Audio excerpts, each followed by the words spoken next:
Bonjour, encore une fois, on va voir dans cette vidéo les figures de style. Et dans la vidéo prochaine, on va voir les figures de style dans Anticon.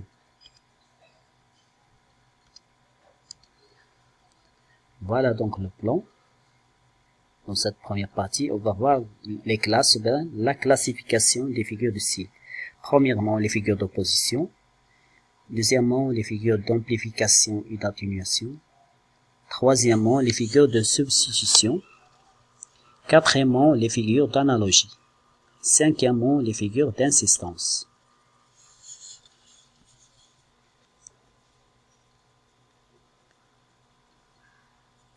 Premièrement, donc, les figures d'opposition. On va voir une petite définition.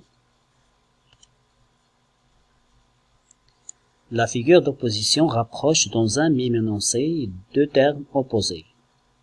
Il met en évidence ce qu'il y a d'opposé, de contradiction entre deux notions, entre des situations, entre deux personnages.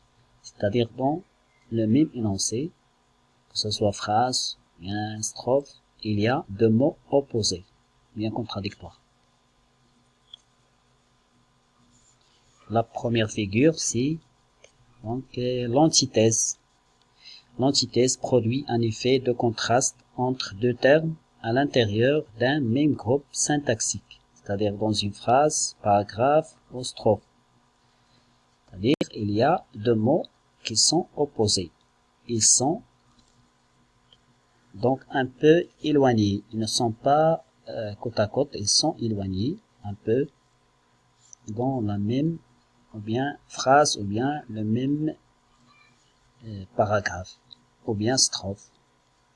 Exemple, capable du meilleur comme du pire. Donc vous avez ici deux mots opposés. Meilleur, donc il est opposé par rapport à père, c'est le contraire. Donc ils sont un peu éloignés, donc dans le même vers.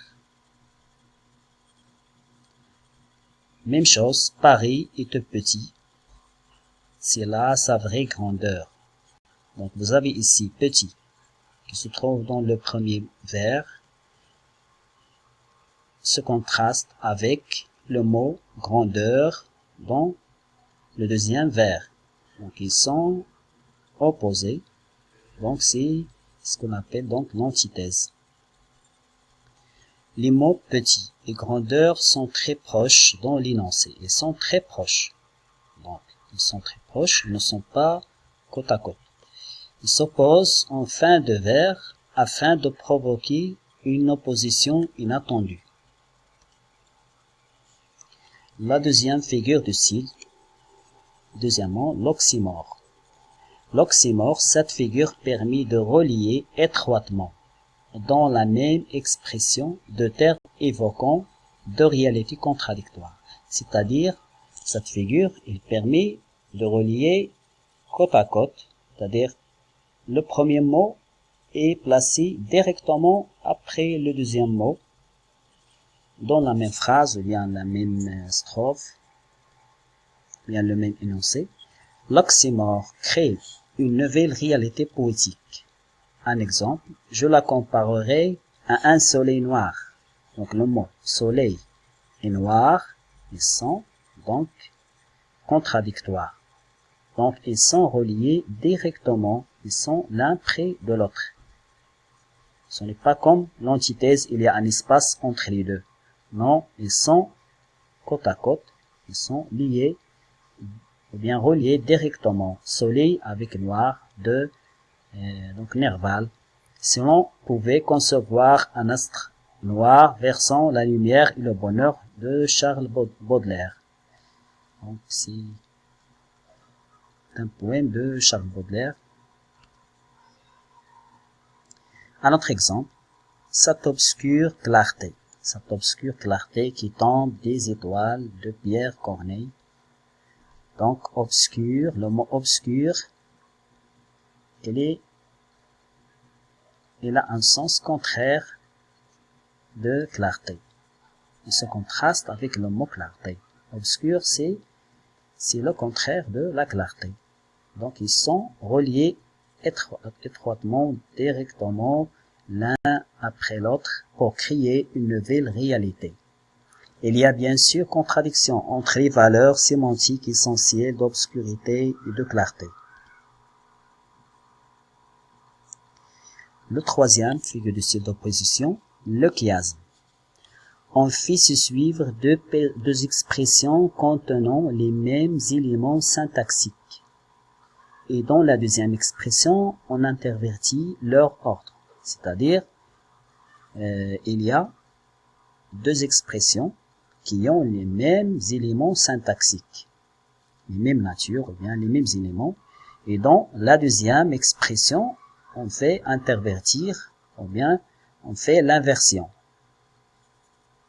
C'est-à-dire, on met dans la première expression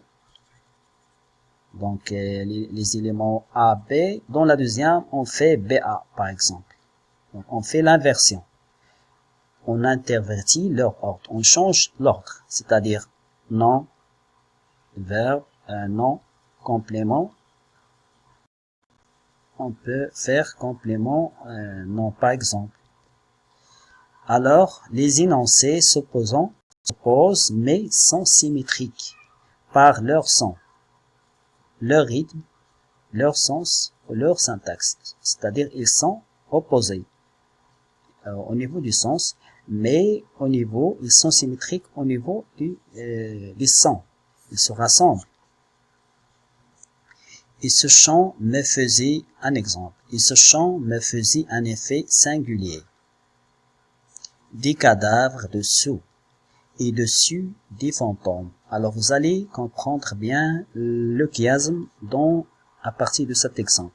Vous avez des cadavres dessous. Vous avez deux mots. Vous avez leur nature ou bien les éléments syntaxiques. Donc vous avez des cadavres, c'est un nom. C'est un nom suivi d'un adverbe dessous. Et dans la deuxième, vous avez et dessus des fantômes. Vous avez nom plus adverbe. La deuxième, vous avez adverbe plus nom. Donc on fait l'inversion des mêmes éléments syntaxiques. On a les mêmes éléments syntaxiques. Vous avez les deux, nom, adverbe. Et ici, on a l'inversion, adverbe plus nom. Mais au niveau des adverbes, dessous et dessus, ils sont contraires au niveau du sens. Ils se rassemblent dessous avec dessus, ils se rapprochent, ils sont proches au niveau des sons. Ils ont presque la même prononciation. Mais, et ce contraste, et ils s'opposent au niveau du sens. C'est-à-dire, c'est le contraire. Et ça s'appelle le chiasme. Donc, ici, le chiasme. Quelques âmes flambées au loin brûlaient les chaumes de Victor Hugo.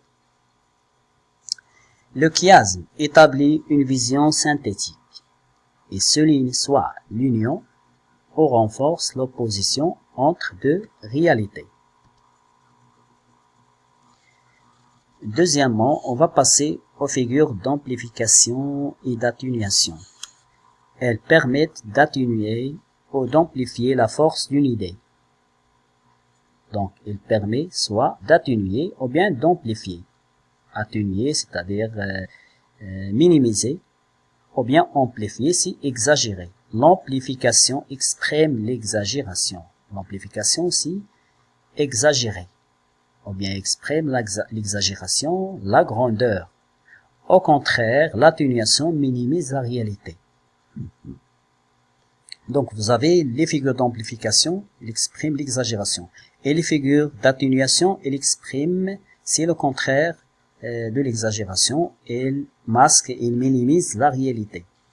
On va voir la première figure donc d'amplification, c'est l'hyperbole, ou bien ce qu'on appelle l'exagération, tout simplement.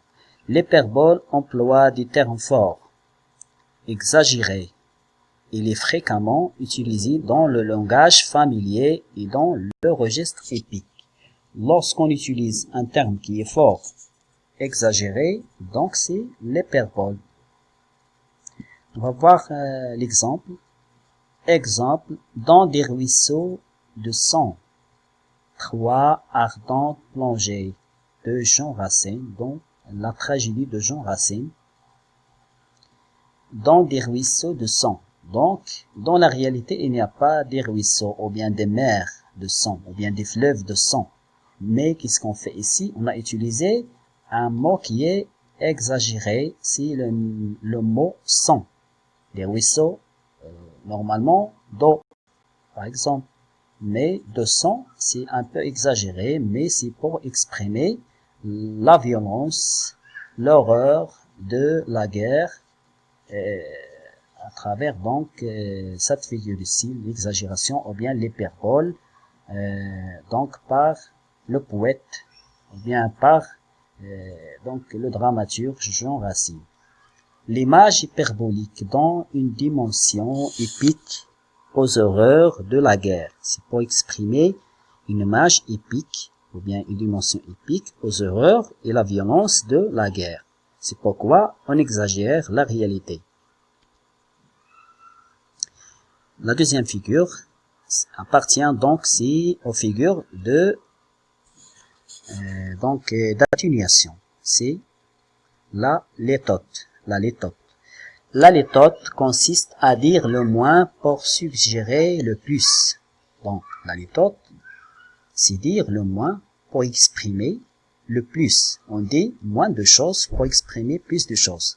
Exemple, va, je ne te hais point, donc de Pierre Corneille dans le 7. Donc, lorsque Chimène s'adresse à Roderick, donc il a dit, va, je ne te hais point. Je ne te hais point.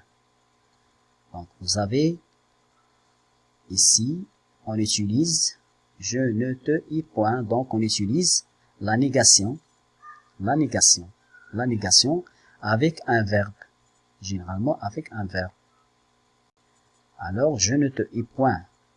On dit moins de choses pour exprimer plus.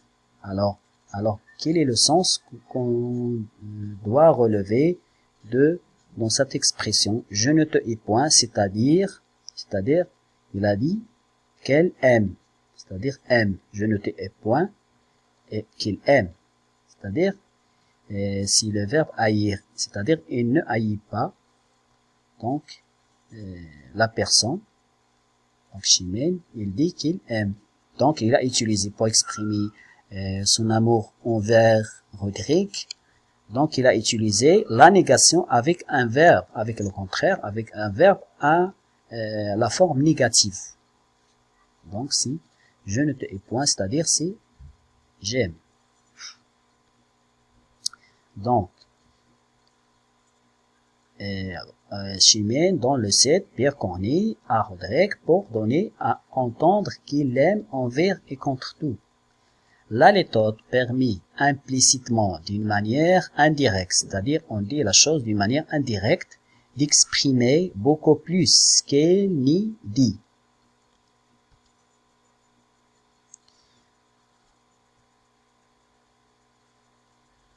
Alors, troisièmement, l'euphémisme. L'euphémisme, il atténue l'expression d'une idée ou d'un sentiment, souvent pour en voiler le caractère déplaisant. Donc, il atténue l'expression d'une idée ou d'un sentiment, souvent pour en voiler le caractère déplaisant, c'est-à-dire rendre moins fort l'expression ou bien l'idée ou bien la réalité. Un exemple, on dira rendre le dernier soupir. Alors, rendre le dernier soupir. Alors, pour éviter le mot mourir, on a utilisé le dernier soupir. C'est-à-dire, on a remplacé le mot mourir par une autre expression qui dit la même chose, mais un peu minimisée, pour ne pas choquer. Alors, pour ne pas choquer, parce que mourir, ce n'est pas le dernier soupir. Troisièmement, figure de la substitution. Ce sont des figures qui comportent deux termes qui peuvent se substituer l'un l'autre. C'est-à-dire, dans la même phrase, bien l'énoncer, on a donc un mot qui remplace un autre mot. Vous avez ou bien une expression, la première figure, la métonymie. On ne nomme pas l'être ou l'objet, mais on utilise un autre nom qui lui est proche parce qu'il s'agit de son contenant, sa cause, etc. Les deux termes entretiennent des relations de proximité, c'est-à-dire qu'ils sont proches. On remplace, on ne donne pas le nom directement de l'objet ou bien de l'être, mais on utilise un autre mot qui dit la même chose, mais il est proche parce qu'il représente soit le contenant ou bien la cause, le contenu, etc. Les deux termes donc ont une relation de proximité, ou bien proche, ou bien une relation logique. On va voir que ce soit le contenant, premièrement, ou le contenu. Un exemple. C'est un émissaire du Vatican, c'est-à-dire un envoyé du Vatican. On a utilisé ici le Vatican, c'est le nom du pays, pour donc exprimer qu'il s'agit d'un émissaire du pape, le pape, c'est-à-dire le Vatican. Dans le Vatican, il y a le pape. Qu'est-ce qui est le contenant? Donc, c'est le Vatican. Donc, le Vatican, c'est le contenant pour désigner le contenu. Où se trouve le pape? C'est le contenu. Ou bien, boire un verre. On dit boire un verre pour exprimer. Donc, un verre, c'est le contenant qui contient l'eau. Au lieu de dire je bois l'eau, ou bien de l'eau, je dis je bois un verre. C'est le contenant ou le contenu. Donc le verre, c'est le contenant et l'eau, c'est le contenu. Donc c'est une métonymie. On a remplacé l'eau, le contenu qui est bu par le verre qui est un contenant. Ou bien l'effet pour la cause. Le résultat pour exprimer la cause de la chose. Exemple, Socrate a bu la mort. Donc, Socrate a bu la mort. Est-ce qu'il a bu la mort? Donc, c'est le résultat. La mort, c'est le résultat. Alors, c'est le résultat, bien la conséquence, c'est l'effet. Donc, qu'est-ce qu'il a bu? Donc, le verre de poison. Socrate a bu le verre de poison. Ce n'est pas la mort. Mais on a utilisé le résultat de boire le verre de poison, qui est la cause ici. La cause, le verre de poison, qui le fera mourir. Alors, donc, on a évité d'utiliser, donc, mourir, en utilisant un mot qui représente l'effet ou bien la conséquence de la chose. Ou bien l'origine pour l'objet. L'origine pour l'objet. Exemple, fumer des havanes. Fumer des havanes. Donc, c'est l'origine.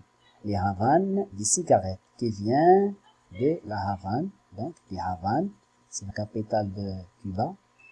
Voilà, d'un pays. Donc, c'est l'origine. Donc, fumer des havanes. Des cigarettes qui viennent de la Havane. Qui viennent de la Havane. Donc, on a utilisé ici l'origine pour désigner l'objet. L'instrument pour l'utilisation ou bien pour celui qui l'emploie. L'instrument ou bien le moyen. C'est une bonne raquette. C'est une bonne raquette, c'est le moyen, c'est l'instrument. Pour désigner quoi? La raquette, pour désigner le joueur. C'est-à-dire, au lieu de dire un bon joueur de tennis, un bon joueur de tennis, oui, on a dit donc une bonne raquette. C'est le moyen pour désigner la personne ou bien l'utilisation pour désigner la personne qui l'emploie. La raquette pour désigner le joueur. Donc c'est le moyen. l'utilisation ou bien celui qui l'emploie. Ou le symbole pour la réalité. Le symbole pour la réalité. Exemple, c'est l'alliance de la faucille et du marteau. Donc, c'est le symbole pour la réalité. Ce sont des symboles. La faucille et le marteau. Donc, la faucille est symbole des paysans. Et le marteau, c'est le symbole des ouvriers. Les ouvriers. Donc, ici, pour désigner la réalité, les ouvriers et les paysans, on a utilisé l'alliance de la faucille et du marteau. Deuxièmement, la synecdoque. La figure de substitution. Figure proche de la métonymie, les mots y sont liés par une relation d'inclusion, c'est-à-dire il fait partie. La partie pour le tout. Donc, on utilise la partie pour le tout. La matière pour l'objet. Ou bien la matière pour l'objet.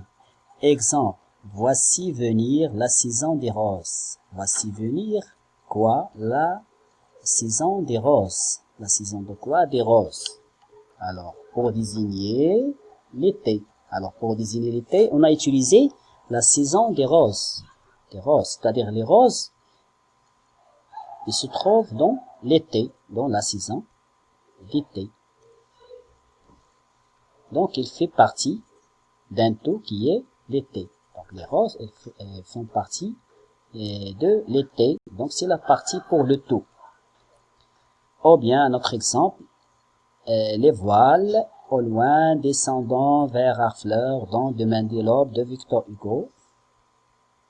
Donc, vous avez, Hugo a utilisé les voiles au lieu d'utiliser la navire pour désigner la navire. Alors, les voiles, c'est une partie du navire. Donc, du navire. Les voiles au loin descendant vers Harfleur.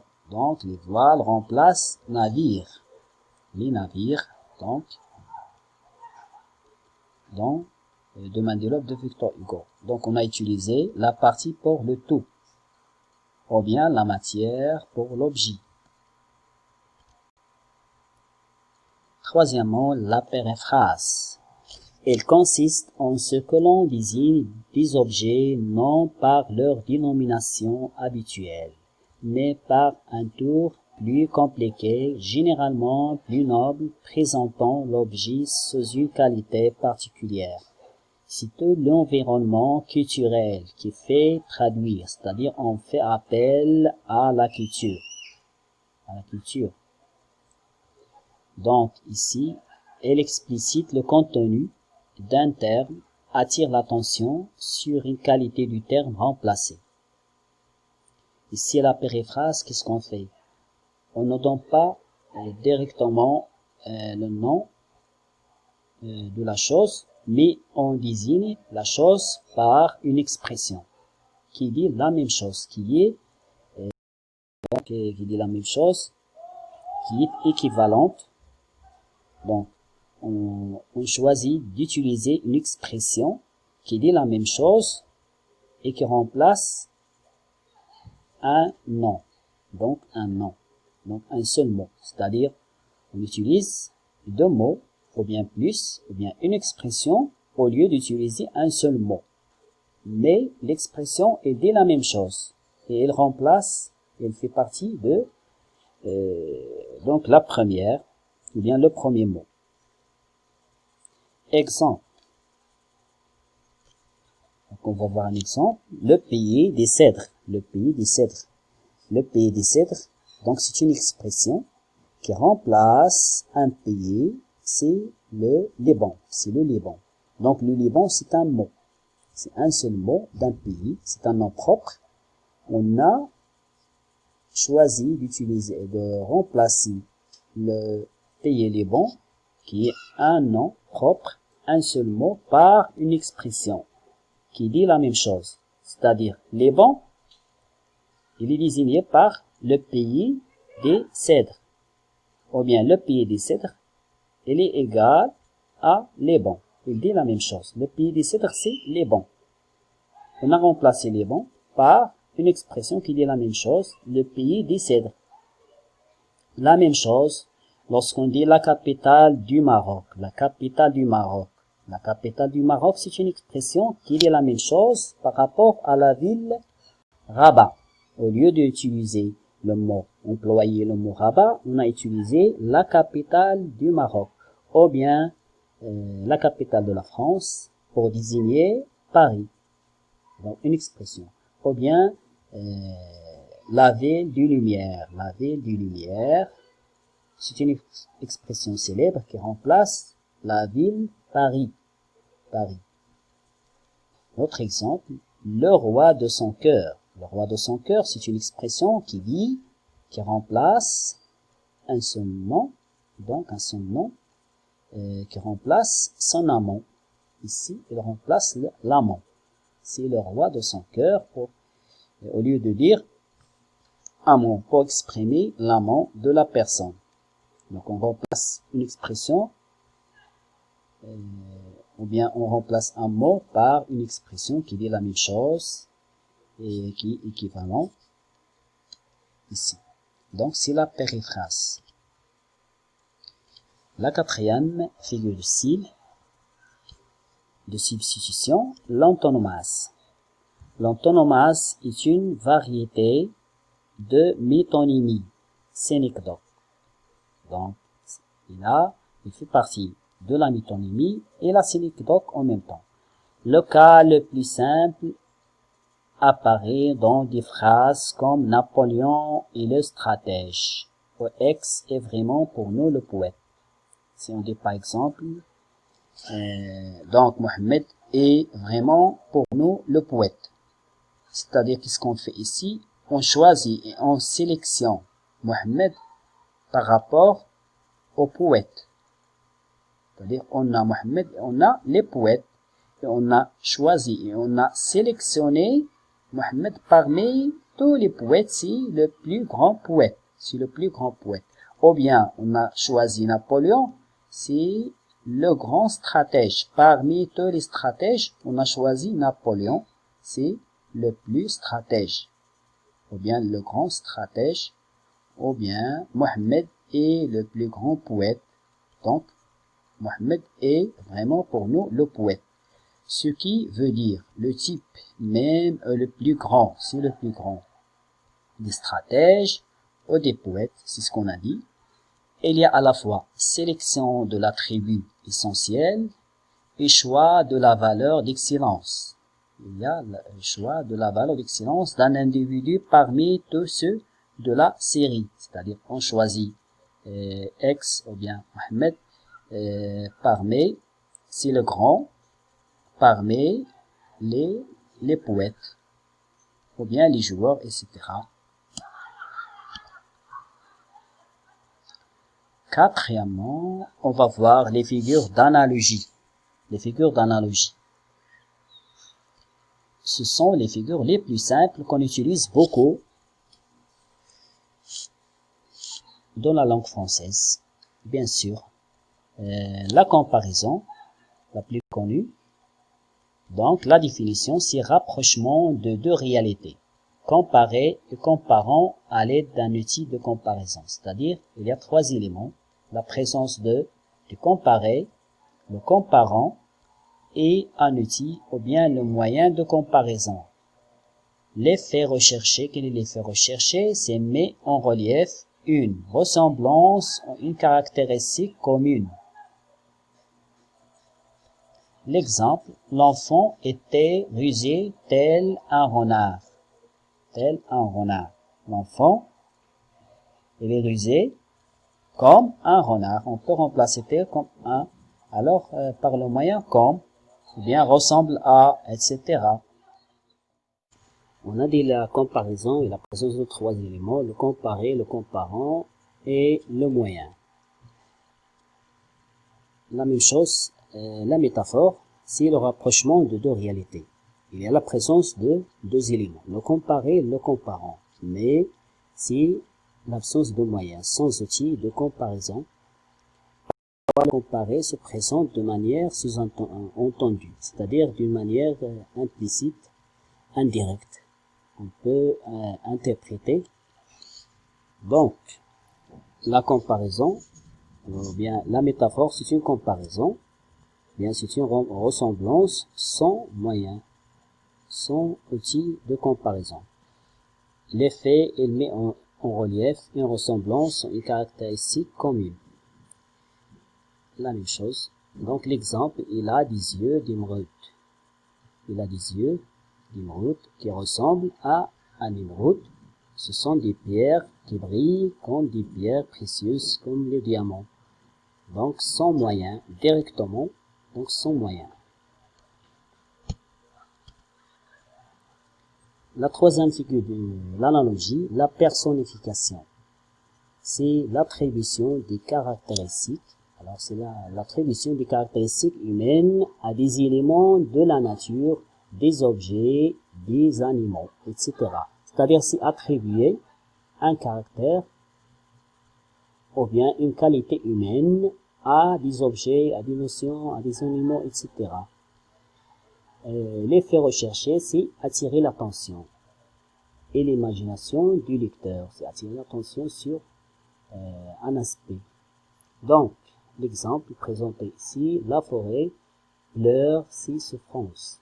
Alors, dans la réalité, la forêt ne peut pas pleurer, mais c'est pour donner et attirer l'attention sur donc les dangers qui entourent la nature ou bien la forêt. On a utilisé le verbe pleurer, qui est une qualité humaine attribuée à la nature, à un objet, ou bien à la nature ici. On passe à l'allégorie. L'allégorie, représentation d'une idée abstraite. On représente une idée abstraite par une image concrète, c'est-à-dire qu'on peut toucher, qu'on peut voir, souvent par un être vivant. Il se reconnaît à l'écrit par la majuscule. On utilise la majuscule dans l'écrit. L'allégorie, c'est représenter ou bien exprimer une idée abstraite par une image concrète, par quelque chose qui est concrète. Pourquoi? Pour permettre de rendre accessible, de rapprocher une notion abstraite. Alors, une notion abstraite, on ne peut pas le concevoir. On va rapprocher à l'esprit humain par une chose qui est concrète. Donc, il permet de rendre accessible et de rapprocher une notion abstraite. On rapproche à l'esprit humain pour le comprendre. L'exemple représenté ici, l'allégorie. Donc, en général, l'allégorie se base sur la métaphore et la personnification en quelque sorte, mais il a une dimension symbolique et allégorique. Donc, on ajoute une dimension allégorique, symbolique à la métaphore et la personnification. Vous avez ici bon chevalier masqué qui chevauche au silence. Donc, un bon chevalier, un être humain. Donc, le malheur a percé mon vieux cœur de sa lance. Paul Verlaine, donc le poète, il parle du malheur. Le malheur, le chagrin, la tristesse, la souffrance, donc ce sont des notions abstraites qu'on ne peut pas voir et toucher. On le rend accessible par le rapprocher par un être humain. Donc, le chevalier, c'est un bon chevalier masqué qui entre en silence, qui dépasse, donc qui entre dans le cœur du poète qui parle. Donc, c'est une allégorie.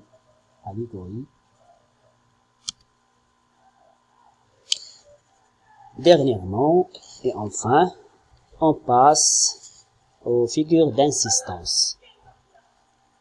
Elles servent à souligner l'idée portée par un mot ou un groupe de mots en la mettant en valeur par rapport au reste de l'énoncé.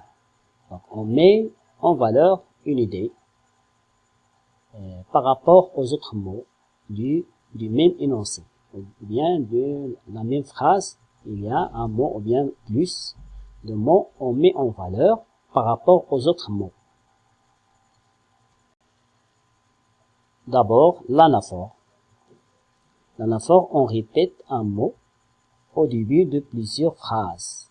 C'est-à-dire au début de chaque phrase, ou bien de plusieurs phrases, ou bien préposition, proposition, ou verbe, dans un poème, on répète un mot, ou bien plus. L'anaphore rythme la phrase, il donne un rythme à la phrase, insiste sur un mot. Il insiste sur un mot, il met en valeur un mot, une idée ou un thème. L'exemple, trouver des mots comme la folie, trouver des mots que personne n'oublie. Trouver des mots, donc il est répété au début, c'est le premier verbe, et le deuxième verbe, trouver des mots, est relié par, comme la métaphore, la comparaison, donc comme la folie, une comparaison à l'intérieur, comme la folie, on rapproche que personne n'oublie. Donc il y a ici donc un rythme, trouver des mots, il donne un rythme. Donc il donne un rythme à la strophe ici. Donc la répétition au début d'une phrase, d'un vers, ou bien de chaque verbe, s'appelle l'anaphore. Soit un mot, soit plusieurs mots. Le parallélisme, deuxième figure, on utilise une syntaxe semblable pour deux énoncés. Le parallélisme, on a une ressemblance de deux structures, ou bien une syntaxe semblable, deux structures semblables qui se ressemblent dans un énoncé. Le parallélisme rythme la phrase et met en valeur une antithèse. Donc c'est une ressemblance au niveau de la structure, de la syntaxe, mais au niveau du sens, parfois ils sont opposés. Il peut être ou bien il peut évoquer une antithèse. Vous avez l'exemple ici, que la vie est belle, que la nature est tendre. Que la vie est belle, que plus non, la vie, plus le verbe être, plus l'adjectif. Voilà la première structure, bien, syntaxe. La deuxième, que, plus non, plus verbe, plus adjectif.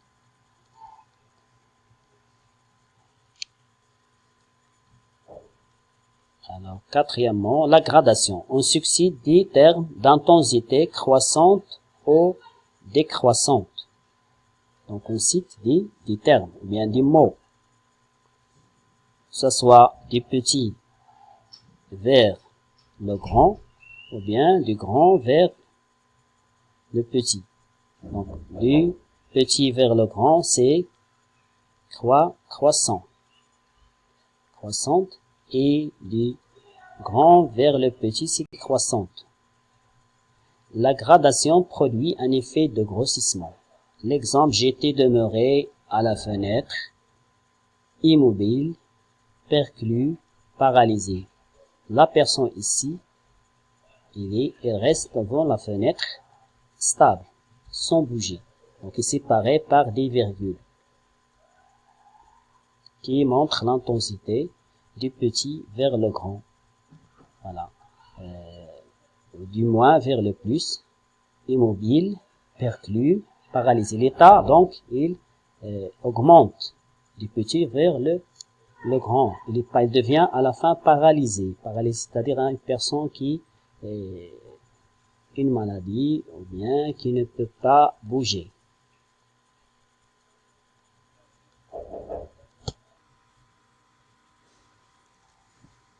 Donc, la personne ici, il ne peut pas bouger, donc il est paralysé, immobile. L'état de la personne est montré par la gradation.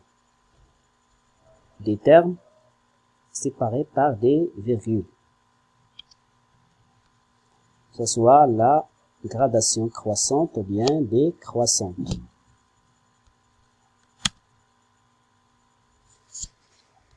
L'autre figure, c'est la répétition. La répétition, il consiste à utiliser le même mot plus d'une fois, c'est-à-dire dans une même phrase, bien vers, on répète le même mot plusieurs fois, au moins 2 fois. Ce procédé acquiert une grande force expressive. Bon, une force expressive. L'exemple, il avait un gros nez, un gros front, de gros yeux. Donc, vous avez ici l'adjectif gros, il est répété 3 fois ici. La première, la deuxième et la troisième. Donc, c'est une répétition du même mot. Donc, il n'y a pas une intensité comme la gradation. Donc, la différence avec la gradation, il n'y a pas du petit v. C'est-à-dire, si on répète seulement le même mot, sans intensité, sans donc mettre en valeur. L'accumulation, c'est la multiplication de mots voisins. Des mots qui sont voisins. On cite plusieurs mots qui sont voisins. L'accumulation traduit une impression de désordre et de froissement. Ce n'est pas comme la gradation, il y a un ordre. Ils sont classés. Que ce soit du petit vers le bas, ou bien du petit vers le grand, ou bien le grand vers le bas, c'est-à-dire croissante, décroissante. Non, il n'y a pas un ordre, il y a un désordre. C'est au contraire, l'accumulation, on met en désordre les mots séparés comme la gradation par des virgules. Mais la gradation, il y a un ordre, il y a un classement, que ce soit croissante ou bien décroissante, du haut vers le bas ou bien du grand vers le petit ou bien du petit vers le grand. Au niveau du sens, l'accumulation, il n'y a pas l'ordre, c'est en désordre. L'exemple, l'os est, ou bien l'eau est brisée. Il est brisé, fracturé, cassé, disloqué, c'est-à-dire il n'y a pas, on part de la même chose, c'est de l'eau, mais il n'y a pas un classement, il n'y a pas une intensité, seulement en désordre. Brisé, fracturé, donc brisé seulement il n'y a pas. L'accumulation, lorsqu'on cite l'autre mot, il est séparé par fracturé. C'est là on commence donc là l'accumulation, la virgule, après la virgule. Fracturé et disloqué, ils sont accumulés ici. Ils sont ajoutés et complètent le sens de l'eau qui est brisée. Voilà donc à la fin, donc on a cité presque toutes les classes des figures du style. On vous donne rendez-vous à la vidéo prochaine. Les figures de style dans Antigone. On va analyser les figures de style dans Antigone. Alors, pour avoir plus de nouvelles, vos propositions, n'hésitez pas à s'abonner à notre chaîne Prof Rachid FR. Donc, en vous souhaitant bon courage et merci.